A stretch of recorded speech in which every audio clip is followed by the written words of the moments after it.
Alright, let's take a look at this video. The $200 million Quadruple A Skull and Bone disaster. I know. I mean, normally I don't really make these kind of videos, and I mainly just play indie games, and I try to shine light for the more very interesting ones that I found that no one maybe taking a look at. Hopefully, can give them a little bit more exposure on my end, and I find them really fun to play. But it's always good to be more, informed regarding the game industry. And I don't really have any, I would say, skin in the AAA or Quadruple A in this case, kind of area. I mostly involve myself in the indie scene instead.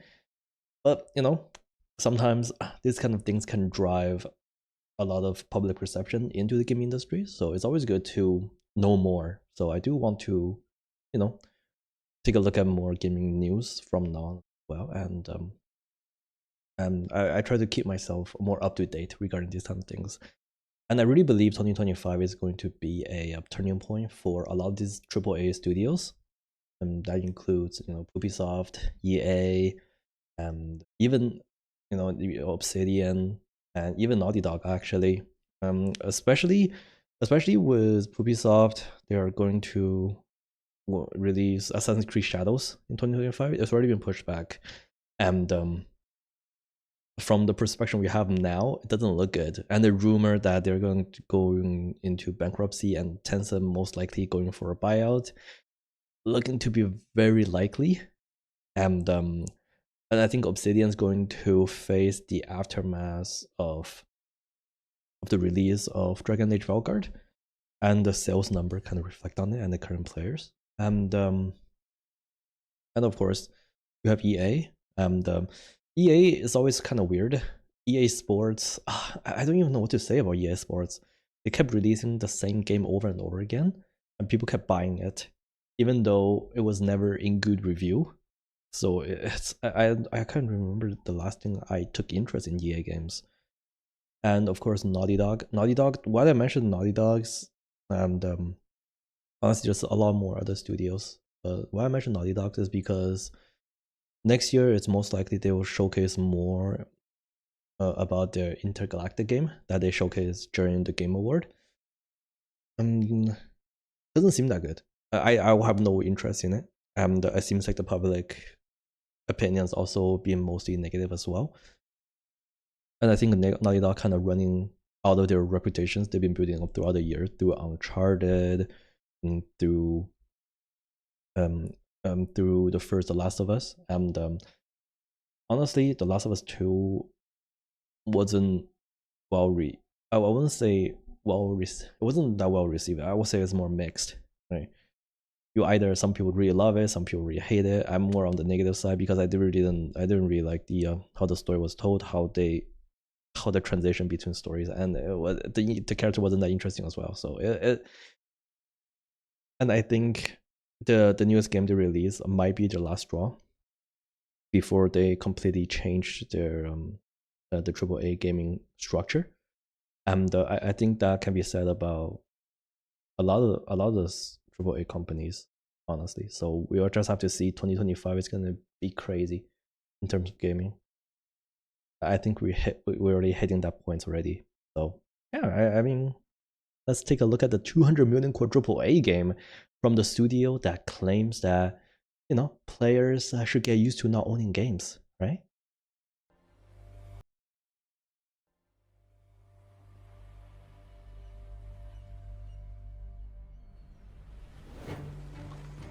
Heretic!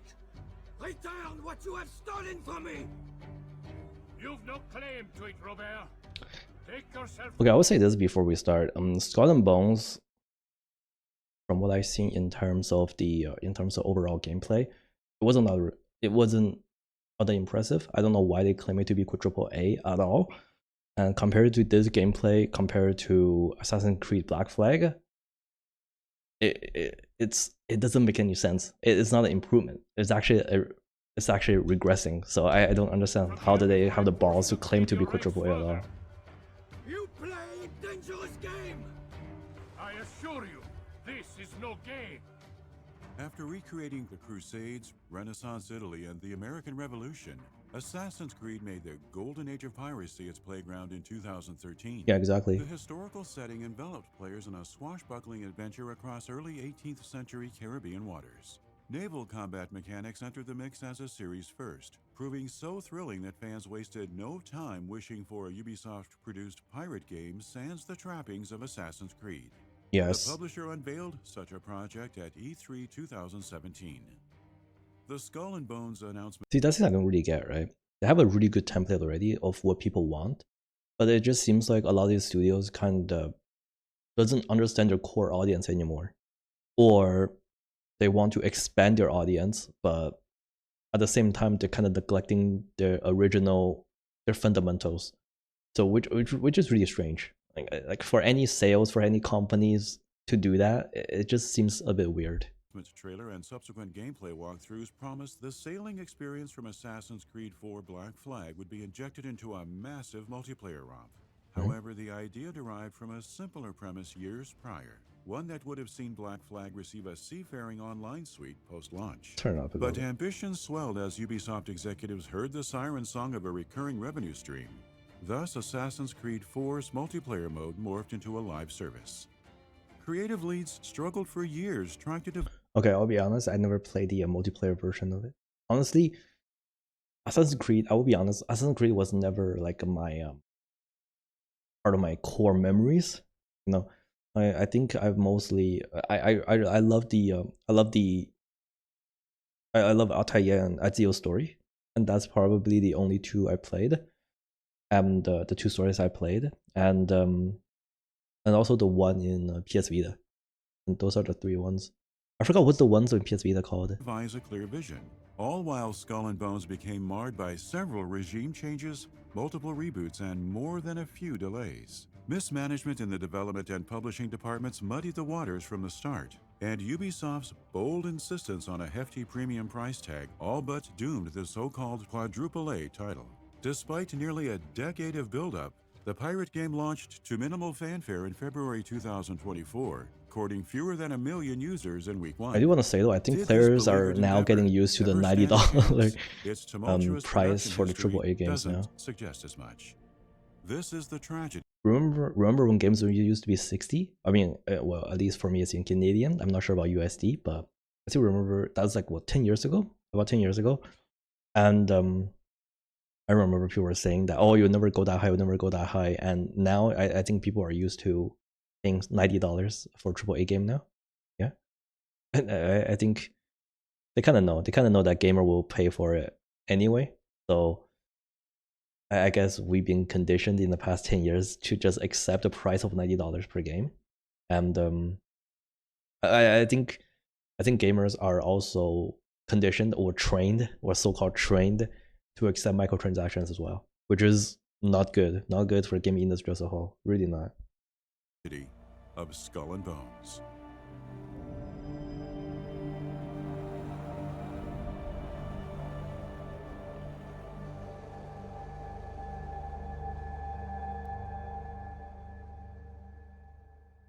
This video was brought to you in part by Warhammer 40,000 Tacticus. Step into the eternal conflict of Warhammer. I never played. It looks like a mobile game. Tacticus, the ultimate turn-based strategy game in the Warhammer universe. Damn, Warhammer. Okay, Warhammer. 17 powerful factions and lightning fast. I will say this: I don't know anything about the Warhammer universe. I tried to get into the lore of Warhammer, but it just too much. And I did watch some of the most videos about it. But I will be honest, I was never a a Space Marine type of group. I'm more of a Tyrannus kind. I'm more interested in Tyrannus. The reason being, I like the Zergs, and of course Zerg is most likely inspired from Tyrannus. So, and I really like the whole bio ultimate evolution prospect. Dominate the battlefield and become a legend in the Warhammer universe with Tacticus. 3, 2, 1.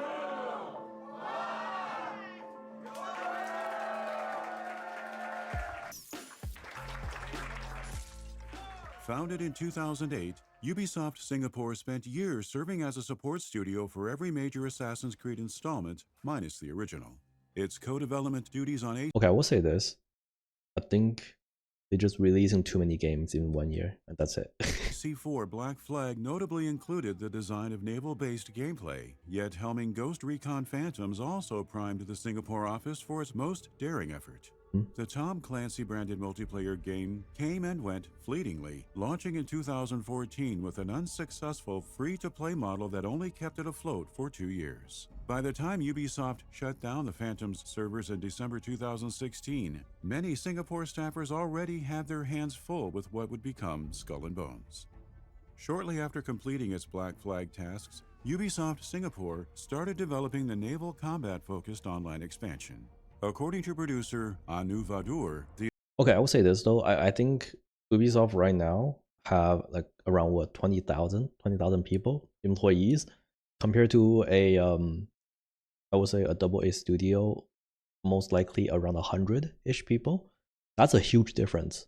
And the quality between a AA and a AAA, it's almost neglectable. But at the same time, the gameplay for AA games right now are mostly much more superior than AAA. So I think the problem with AAA games right now, they need to scale down, way down, right?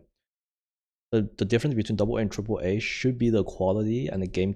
I actually have no idea. It's really hard to explain. I think AAA should have the budget, but I feel like they're using their budget in the wrong way instead of improving the actual game. And I think they're moving towards releasing more. It's not about the It's not about the quality anymore. They mostly focus on the quantity, which is, I think, the wrong approach. The endeavor started in 2013 by placing 2 players together on the same map. Work on building a multiplayer mode for the existing game lasted a short while, however.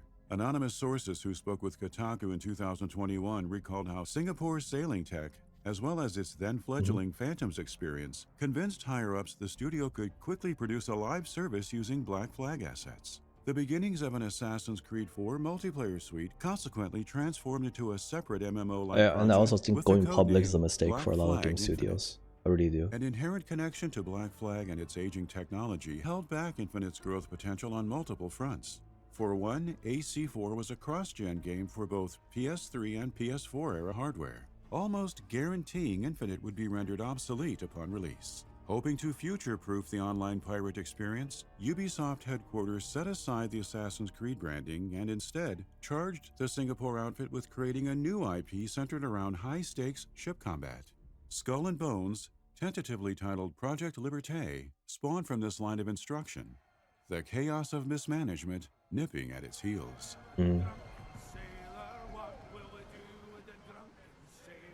I guess it all comes down to a game studio that wasn't run by gamers or by people that loves gaming. 120 days. That's how long the average pirate survived a lawless life on the seas during the golden age of piracy. I'm Justin Farron, the creative director for Skull and Bones. And this is your chance to not just survive, but to climb the food chain and surpass the... Even in the years leading up to the E3 2017 unveiling, the core Skull and Bones premise manifested in various forms. One embryonic version imagined Project Liberté in a character... Okay, I really want to say though, does that guy even play games? That's the thing, right? Like, what's his favorite game? Does he have a reason? Okay, does he have a reason? Like, in the past 5 years, what's his favorite game? Can he even answer that? I mean, you look at it, you look more of a, you look at the Japanese developers. For example, the like Yoshi P from Final Fantasy, or that guy who beat Final Fantasy 16 in one try. That guy did it live.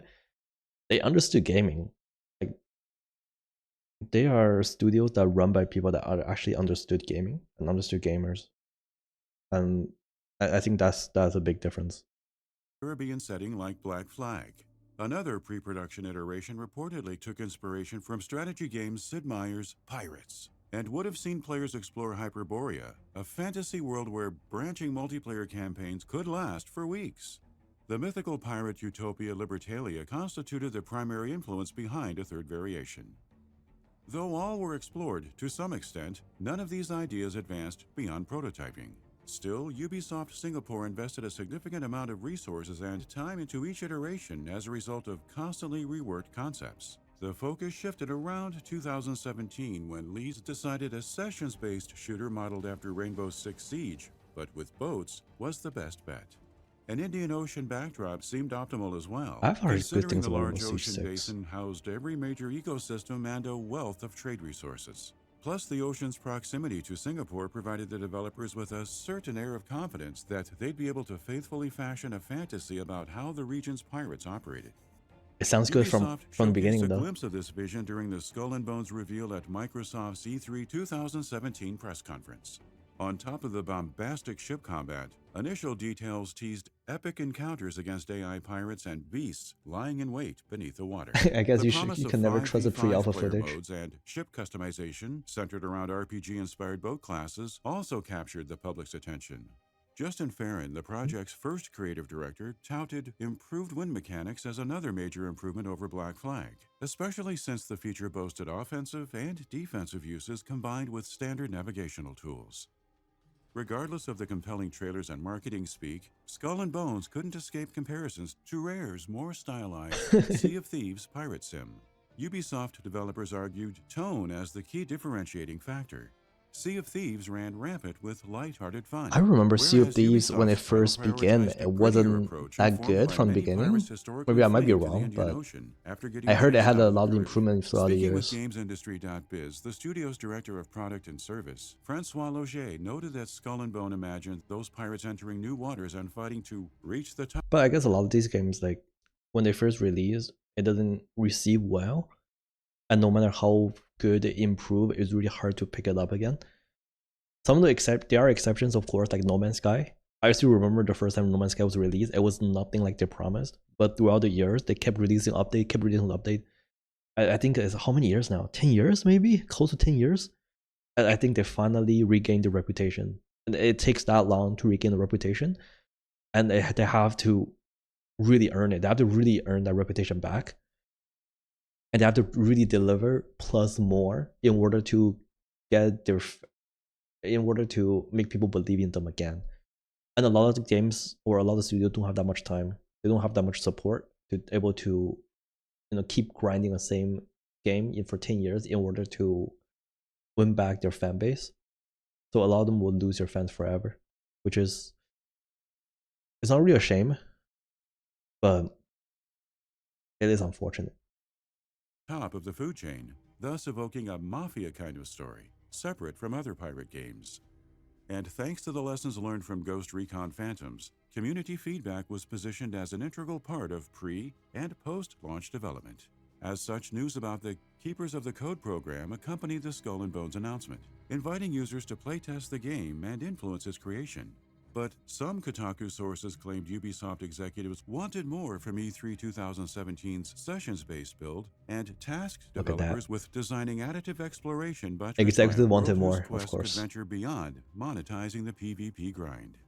While Monetizing PvP Ubisoft grind. Singapore toiled away on these ambitions, Skull and Bones received the first of many delays in May 2018, pushing its release out of the previously announced Basically, in the end, fall it's still management 2018 meddling. window and into a nebulous 2019 through 2020 period.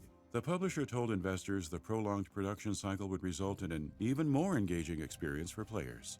At least some of what the company had in mind occupied center stage weeks later during E3 2018. Look how Skull beautiful and that Bones is. returned to the trade show with a new PvPvE free roam mode called Hunting Grounds that resembled The Division's Dark Zones. A shared world mode, Hunting Grounds would let players work alone or with friends to harass merchant vessels, pillage trade routes, and engage in other disruptive activities. Ubisoft promoted it as complementary to the pre-existing PvP offering called Disputed Waters. And while both showed promise, developers later alleged that neither of Skull and Bones' E3 builds really existed beyond vertical slices. Oh my god, In the long okay. run, the specifics mattered little. The Skull and Bones Ubisoft exhibited for 2 years was abandoned in favor of pursuing disparate gameplay possibilities. Promised too much, I couldn't deliver. This always seems too good to be true. Constant regime changes counted among the Especially when many contributing factors to the project's especially when you're switching directions for the game. That's really hard. So you kept switching directions back and forth. You're never gonna get anything done like that. Lengthy stay in development hell. Assassin's Creed veteran Sebastian Puel helped shepherd Skull and Bones through its early days in an executive producer role. Reportedly, Puel's lack of multiplayer expertise motivated his exit. Justin Okay. Farron, another longtime Assassin's Creed producer, took over as creative director in 2016, fostering good ideas by many accounts, though they failed to align with what Ubisoft headquarters wanted.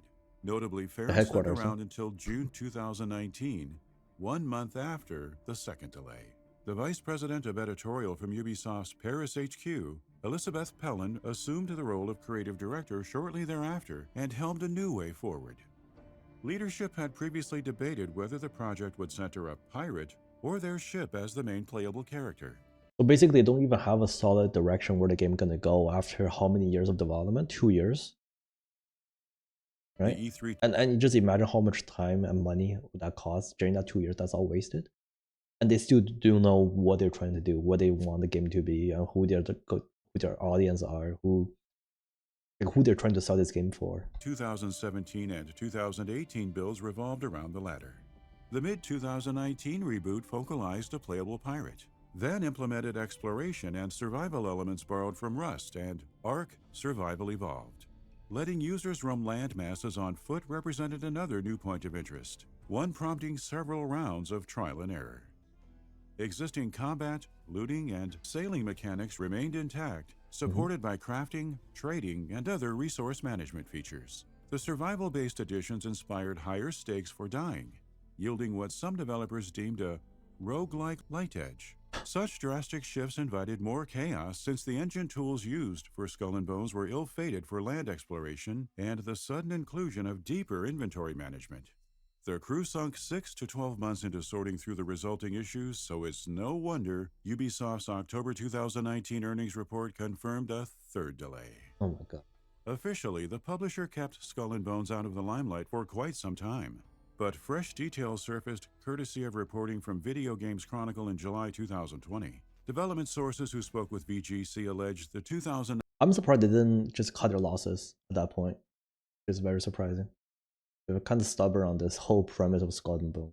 19 reboot had introduced a live game model featuring live storytelling elements. As a result, instead of the Division's games as a service angle with its regular updates and unchanging game world, the reworked experience took cues from Fortnite, dropping players Fortnite into again? a Okay. persistent world filled with characters, quests, and storylines whose changes depended on community behavior.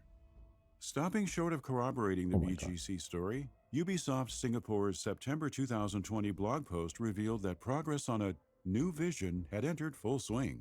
The message additionally explains Skull and Bones' many delays. As ambitions swelled, so too did the challenges accompanying them. How many times have they changed directions already? Right? From the normal traditional just sea battle to multiplayer to land exploration to roguelike to battle royale or something to community changing like events. Oh the my studio god. consequently spent several months in 2020 conceptualizing how to modernize the classic pirate fantasy while also crafting an immersive adventure replete with memorable moments. What do you mean by Prolonging modernize? the development cycle seemed the optimal way to get at the heart of the conundrum.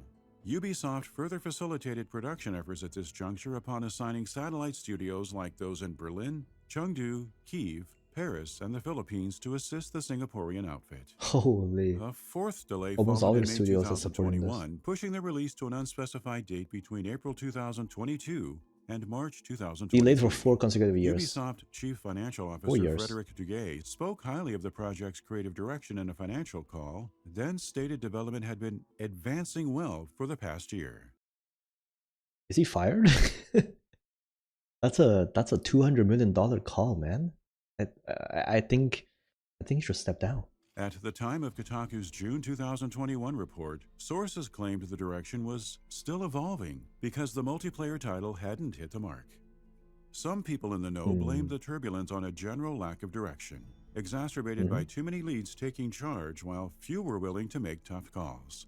For other developers, the issues stemmed from the project being rushed. Still, there were those who maintained the fault laid at the feet of Ubisoft's editorial division, which proved difficult to please. One ex-staffer alleged editorial would occasionally freak out and change everything, a recipe for disaster since directional shifts forced adjustments that affected everything from progression to the in-game economy.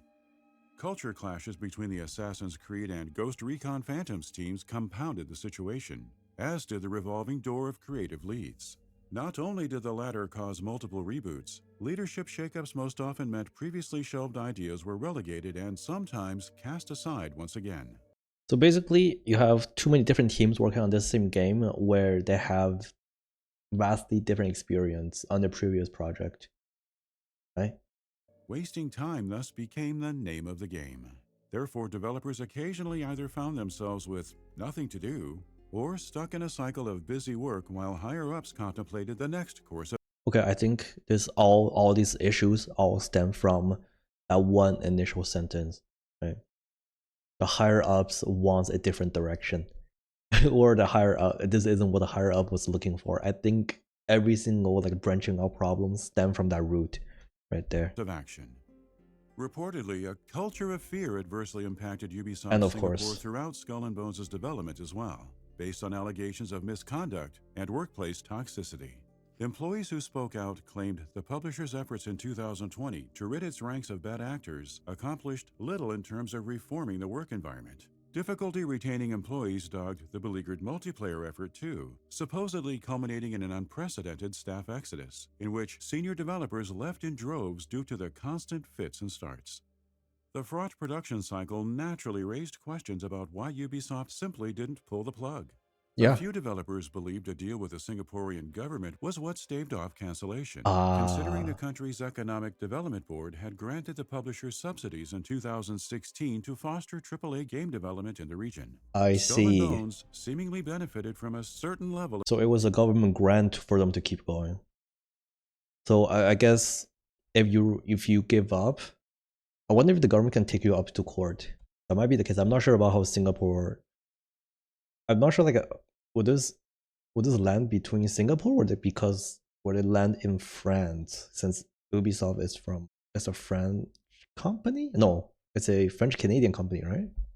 of immunity, though nothing could save it from the downward spiral that ultimately plagued its market debut.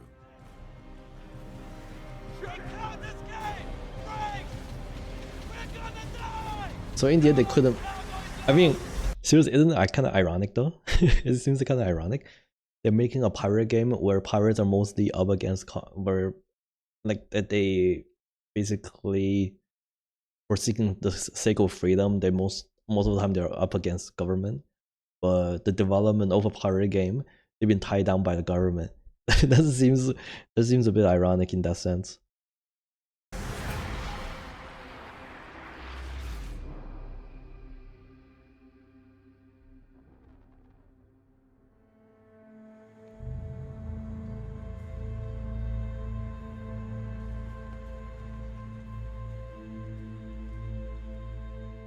Skull and Bones finally received a November 2022 launch date that July for PC, PS5, Xbox, and Google Stadia.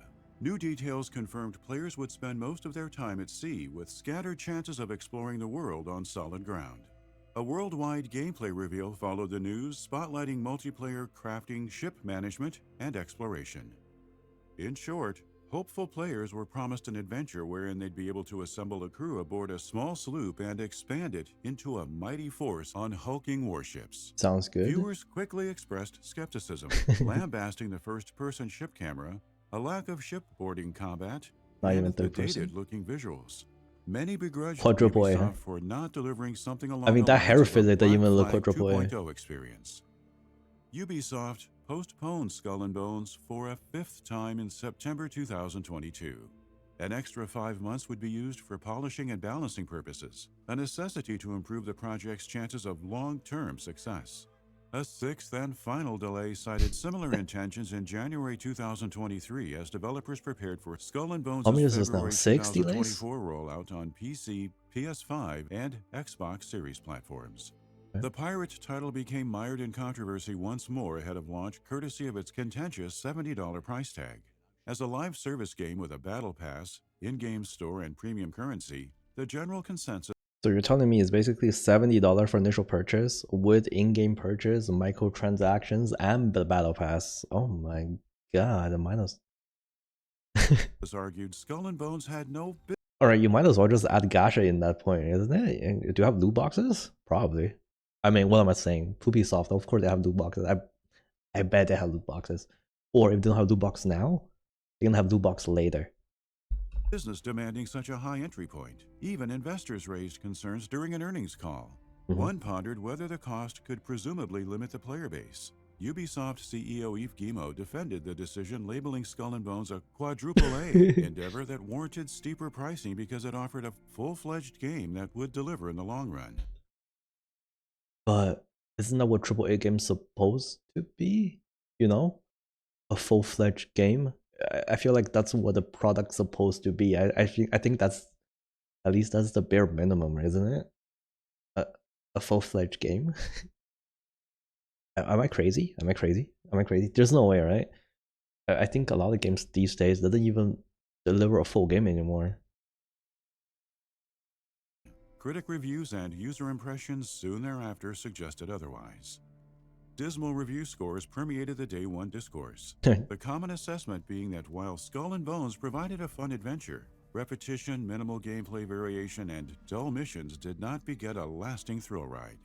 The stellar ship combat and navigation that made Black Flag shine over a decade prior worked wonders for the multiplayer romp, yet could only bear so much of the heavy lifting. Users shared similarly unfavorable critiques, and low player counts did little to Complaints are centered briefly around underwhelmingly and lackluster gameplay. Of course, from what I've heard, there are gameplays where you're taking over some sort of island or land, and there isn't much of a gameplay. It's just basically you're looking at a progress bar. A poorly designed endgame, okay, and claim that it is boring, with many players comparing it unfavorably to Sea of Thieves and even Assassin's Creed Black Flag. The latter of which is now 11 years old. Oh my god. Imagine losing to an 11-year-old game. Whereas the other half of the game, 10 years in development, and we get a downgrade Assassin's Creed game. Awesome, said one unhappy player. It's not that bad though. 18% of the player have dropped a positive comment. How is that not bad? It's only 18% player have dropped a positive comment. How is that not bad? Also saying, thank you Ubisoft for this amazing Quadruple A title. I'm truly loving a chef's kiss. I'm eager to see what the Gene's Mastermind company put up next. That's gotta be a troll. Come on. There's no way. There's no way. Maybe this is Ubisoft like core audience right here. Look at that. Look at that. Look at that.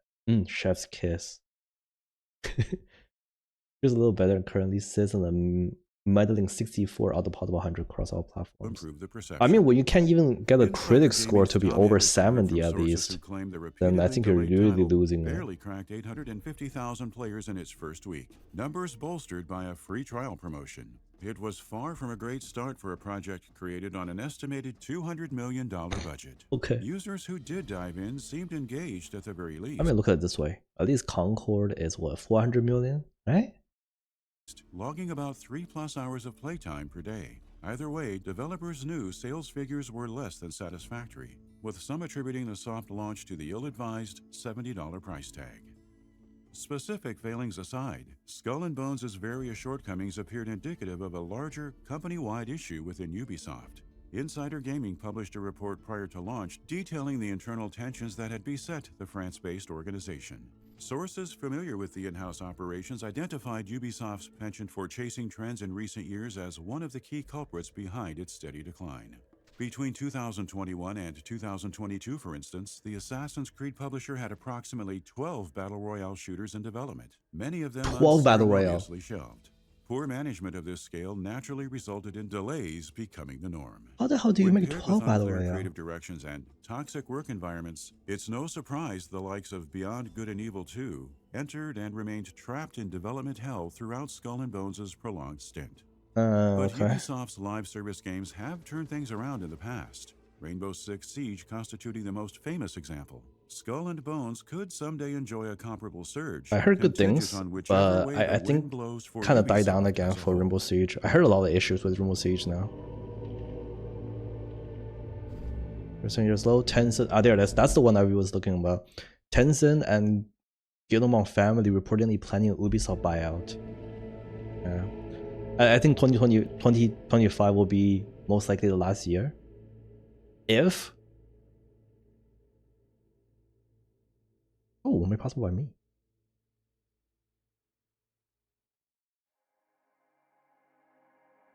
Do I have more? Thank you for watching our video.